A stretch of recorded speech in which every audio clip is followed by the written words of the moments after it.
जब कोई intelligence agency का मुखिया बनता है तो उम्मीद की जाती है कि वो शख्स गुप्त रहकर बड़े फैसले लेगा। लेकिन जब वही शख्स इतिहास पढ़ता है, एमबीए करता है और फिर रॉ जैसी एजेंसी का शीर्ष अधिकारी बन जाता है तो वो कहानी आम नहीं रह जाती। नमस्कार, मैं उत्कर्ष प्रताप सिंह और आप देख रहे हैं TV9 भारतवर्ष। ये कहानी है पराग जैन की। बताते हैं कि पराग जैन का शुरुआती सपना था आर्किटेक्ट बनने का, लेकिन रास्ता ऐसा मुड़ा कि वो भारत के सबसे ताकतवर जासूसी सिस्टम के मुखिया वस्तुकार बन गए। उन्होंने इतिहास में मास्टर्स किया, एमबीए भी किया, लेकिन 1989 में आईपीएस बनकर पंजाब कैडर ज्वाइन किया। उस दौर में पंजाब आतंकवाद की चपेट में था और यहीं से उनके अंदर जन्म हुआ एक इंटेलिजेंस ऑपरेटर का। 90 के दशक में पराग जैन ने पंजाब में डीआईजी और एसएसपी के रूप में आतंकवाद विरोधी अभियानों में हिस्सा लिया।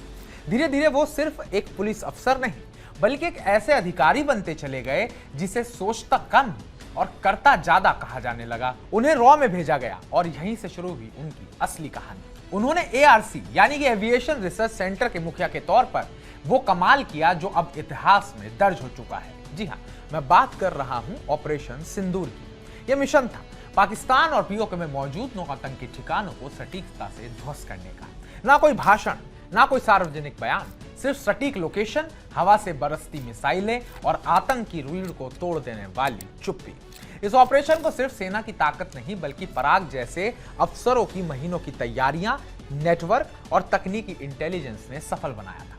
रॉ में रहते हुए उन्होंने कई इंटरनेशनल असाइनमेंट्स भी पूरे किए, जैसे कनाडा में खालिस्तानी नेटवर्क को ट्रैक करना, श्रीलंका में सत्ता परिवर्तन के समय भारत के हितों को सुरक्षित रखना और नेपाल, बांग्लादेश, अफगानिस्तान, भूटान और पाकिस्तान जैसे पड़ोसी देशों में भारत की नजर और नीति को मजबूत करना।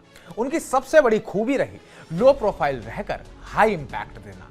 2019 में जब जम्मू कश्मीर से आर्टिकल 370 हटाया गया तो पराग जैन चुपचाप उस ऑपरेशन के इंटेलिजेंस कवच को संभाल रहे थे। उनकी टीम ने पाकिस्तान की तरफ से होने वाले रिएक्शन का अनुमान, मॉनिटरिंग और काउंटर प्लानिंग पहले से ही कर रखी थी।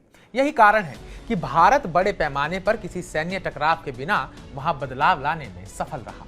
1 जून 2025 को पराग जैन रॉ के चीफ सेक्रेटरी की कुर्सी संभालेंगे। उनका कार्यकाल 2 साल का होगा, लेकिन विशेषज्ञ मानते हैं कि आने वाले समय में भारत की सबसे खुफिया रणनीतियां इन्हीं के दिमाग से निकली होंगी। उनका टारगेट क्लियर है, तकनीकी जासूसी की ओर मजबूत करना, पड़ोसी देशों में भारत की मौजूदगी बढ़ाना और रॉ को सिर्फ एक एजेंसी नहीं, एक साइलेंट सुपर पावर बनाना। जैसा कि रॉ अधिकारियों की परंपरा रही है, उनकी निजी जिंदगी और संपत्ति की जानकारी सार्वजनिक नहीं की जाती।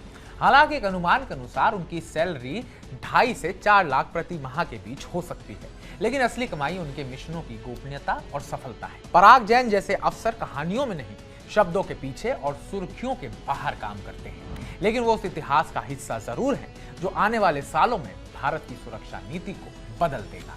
तो पराग जैन पर हमारी इस रिपोर्ट को लेकर आपका क्या कहना है, आपकी क्या राय है, कमेंट बॉक्स में कमेंट कर हमें जरूर बताइएगा। बाकी ताजा अपडेट्स पाने के लिए TV9 भारतवर्ष को सब्सक्राइब कीजिएगा।